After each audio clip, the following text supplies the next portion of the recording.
চরাঞ্চলের মানুষের জীবন একদিকে যেমন সংগ্রামের, তেমনি অন্যদিকে সাহস আর আশার গল্পে ভরা।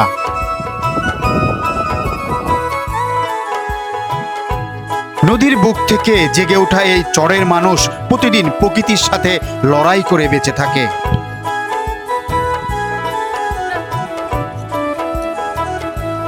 এই চরে বসবাস করে রহিম ও তার পরিবার। সকালে ঘুম ভাঙতেই রহিম চোখে দেখে পানি আর কাশবন। নদীর ঢেউ যেন তার প্রতিদিনের জীবনের সঙ্গী।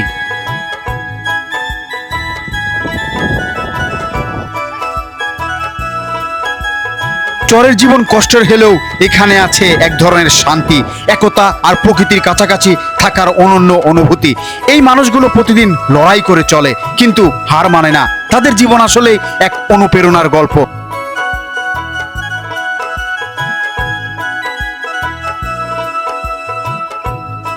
একদিন রাতে হঠাৎ ঘুম ভেঙে যায়, নদীতে বেড়ে যায় পানি।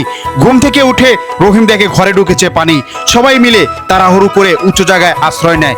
এমন ভয় তাদের নতুন কিছু নয়, প্রতি বছরই ভাঙন, বন্যা তাদের জীবনের সাথে মিশে গেছে।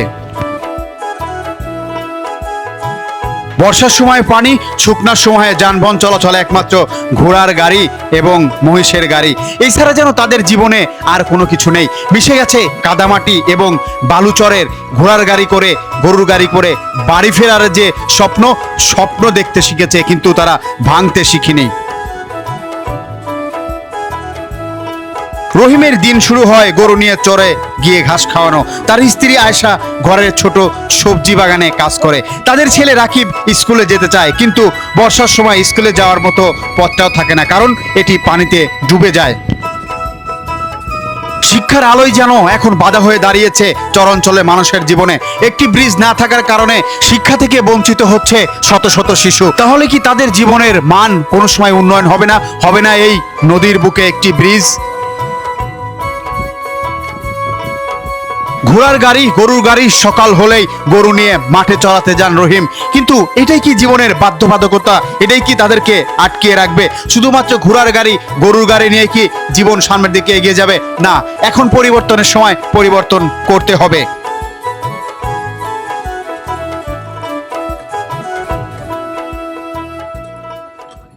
কাকা কই যাচ্ছেন? কুটুম বাড়ি। এই গ্রামে কি কাকে বিয়ে, ছেলে না মেয়ে বিয়ে দিছেন? লাতিন বিয়ে দিছেন। আসা যাওয়া তো ব্যাপক সমস্যা। কি করা লাগবে? ব্রিজ। এই যে বয়স্ক লোক বলছে ব্রিজ বাঁধি দেন। ব্রিজ বাঁধি দিলে কি উপকার হবে? যাচ্ছেন কার বাড়ি? লাতিন বাড়ি। হাই হাই, লাতিন বাড়ি তরমুজ নিয়ে ছুটিছেন। এই যে কাকা, এই যে তরমুজ নিয়ে যাচ্ছে নাতিন বাড়ি। কি তো বেশি ক্যামেরা বন্দি করা দরকার। আপনি একদম এত কষ্ট করলেন, বেশি হাঁপায় গেছে। ভাই তো মোটরসাইকেলে আসছে নাকি? সব কাঁথা এত কষ্ট হয়ে আমার যাওয়া যেতে এত রাস্তায় আসতেছি আর নথিলি এতে পাবনারে যাই না নাম কি ধরে ওই ছিলি একবার শাহিন ওই তুলে এই কাজটা করিয়ে দিই আমাদের চলার মতো ব্যবস্থা হয়েছে।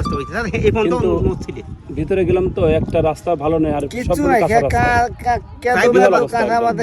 সব ভোট করে আর আমার মনে হয় যে এই যে পিস মনে হয় 2-4 মন পিস এই ইতিন যাইতেছে দুধ, 4-5 গাড়ি করে দুধ যাইতেছে এই কাঁচা রোড। আমার এই রাস্তাটু যোগাযোগ খারাপ। আপনাদের আরো বেশি প্রয়োজন যেটা, সেটা হলো ব্রিজ। ব্রিজটাই হলে কেন ব্রিজ হলে অবশ্যই রাস্তা ওইটি এইটাই ব্রিজটাই হলে নদী ও কাছে নদীর ভয় ছিল, নদী ময়দান নদী ভয় নাই। এই ব্রিজটা যদি আমার সরকার দিতে তাহলে আমাদের কি এটা উপকার হইতে, সেটা আর বললেই ছাড়ে না। আমার যাতায়াতের সুবিধে হইতে, যাতায়াতের এত, তাছাড়া আমার ফসল আদি সব কিছু আল্লাহ দিতে করতেছি, কিন্তু আমার অশান্তি এই দেখা। এনে আলি ভয় পাই।